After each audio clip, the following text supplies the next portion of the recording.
अपन start करते हैं class 10 का चैप्टर नंबर 10 सर्कल्स। इसका एग्जांपल नंबर फर्स्ट करेंगे। एग्जांपल नंबर फर्स्ट में क्या गिवन है, prove that in two concentric circles the chord of the larger circle which touches the smaller circle is bisected at the point of the contact.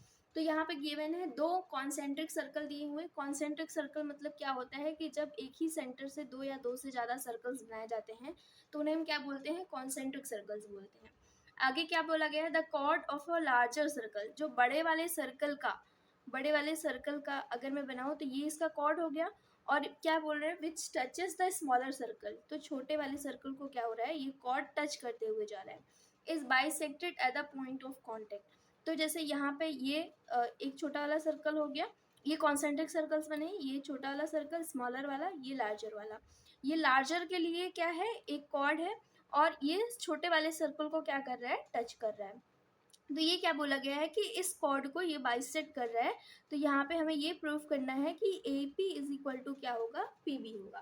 तो यहाँ पे हम लिखेंगे given में सबसे पहले जो चीज दी हुई है, गिवन में हम क्या करेंगे, टू कॉन्सेंट्रिक सर्कल दिया हुआ है,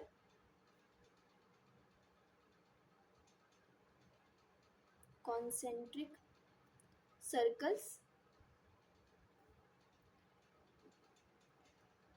C1 एंड मैं मान लेती हूँ C2। छोटा वाला स्मॉलर वाला C1 हो गया और बड़ा वाला C2 हो गया, विद सेंटर O, क्योंकि इनका सेंटर क्या है, O है, सेम है, विद सेंटर O।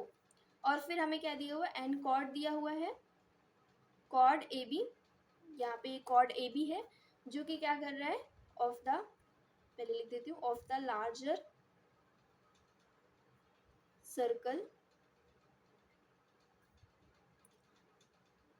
C2 विच, ये क्या कर रहा है, टच कर रहा है छोटे वाले सर्कल को, विच touches the smaller circle C1। Sorry, यहाँ पे उल्टा हो गया। आप ये कर सकते हो कि ये जो कॉर्ड है वो बड़े वाले सर्कल का है, मतलब कि अच्छा ठीक है, बड़े वाले सर्कल का मैंने नाम C2 दिया है और यहाँ पे छोटे वाले सर्कल का नाम C1 दिया है। ओके, अब हमें प्रूफ क्या करना है, तो हम यहाँ पे लिखेंगे टू प्रूव में ये जो कॉर्ड है बाइसेक्ट हो रहा है, मीन्स कि AP इज इक्वल टू क्या हो रहा है, PB। तो यहाँ पे AP इज इक्वल टू हम क्या लिखेंगे, PB। अब यहाँ से हम अपना प्रूफ स्टार्ट करते हैं।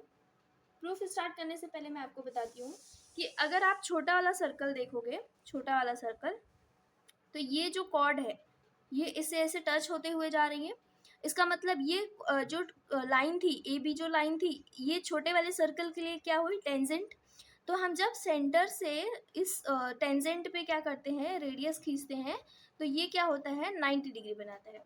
तो यहाँ से ये पता चल गया कि OP जो होगा वो परपेंडिकुलर होगा AB के। तो यहाँ से हम लिखेंगे OP इज परपेंडिकुलर AB। और हमारा जो AB है वो क्या है, कॉर्ड। अब देखो, जब हम क्या करते हैं, अब कॉर्ड के लिए बड़ा वाला सर्कल देखो, और यहाँ से ये सेंटर हो गया और ये कॉर्ड हो गया। अब ये सेंटर से इस कॉर्ड पे क्या हो रहा है, 90 डिग्री गिर रहा है।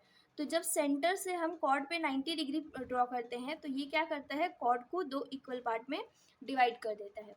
तो यहाँ से हमने ये पता कर लिया कि ये 90 डिग्री है, क्योंकि ये टेंजेंट, और जब हम इस पे सबसे शॉर्टेस्ट डिस्टेंस, जब हम रेडियस खींचते हैं तो ये 90 डिग्री बनाता है टेंजेंट के साथ।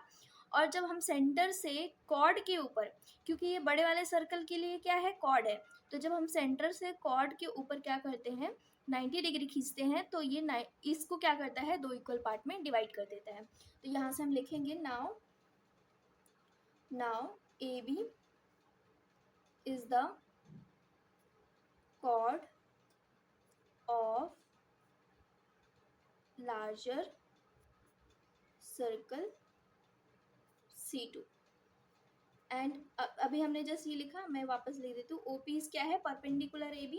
तो यहाँ से हम लिख सकते हैं एज परपेंडिकुलर, शॉर्ट फॉर्म में लिखो, परपेंडिकुलर फ्रॉम द सेंटर। जब हम सेंटर से परपेंडिकुलर खींचते हैं कॉर्ड के ऊपर तो क्या करता है, बाइसेक्ट करता है किसे, कॉर्ड को। तो यहाँ से हम लिख सकते हैं कि जो AP हो जाएगा वो बराबर हो जाएगा PB के। आप एक दूसरा मेथड भी अप्लाई कर सकते हो, वो कैसे, मैं आपको बताती हूँ। जैसे कि यहाँ पे अब ये कर सकते हो कि इनको ज्वाइन कर दो, OPA ये वाला एक बन जाएगा एक ट्राइंगल, फिर इसके बाद यहाँ से ये वाला एक ट्राइंगल बन जाएगा। ये दोनों ट्राइंगल को क्या प्रूफ कर दो, कॉन्ग्रेंट प्रूफ कर दो। तो कॉन्ग्रेंट कैसे प्रूफ हो जाएगा, एक तो ये ट्राइंगल के अंदर ये इसका रेडियस कॉमन आ गया, सॉरी ये कॉमन आ गई लेंथ, इसके बाद ये वाली लेंथ, क्योंकि ये बड़े वाले सर्कल के लिए क्या है रेडियस, ये भी बड़े वाले सर्कल के लिए रेडियस है, और यहाँ पे ये 90 डिग्री बना रहा है, तो RH से ये दोनों ट्राइंगल क्या हो जाएंगे, कॉन्ग्रेंट हो जाएंगे। अगर ये दोनों ट्राइंगल कॉन्ग्रेंट हो गए, इसका मतलब कि ये बाई CP/CT से ये दोनों लेंथ कैसी हो जाएंगी, इक्वल हो जाएंगी। तो आप इस तरीके से भी कर सकते हो, नहीं तो आप यहाँ पे डायरेक्ट थ्योरम बता के लिख सकते हो।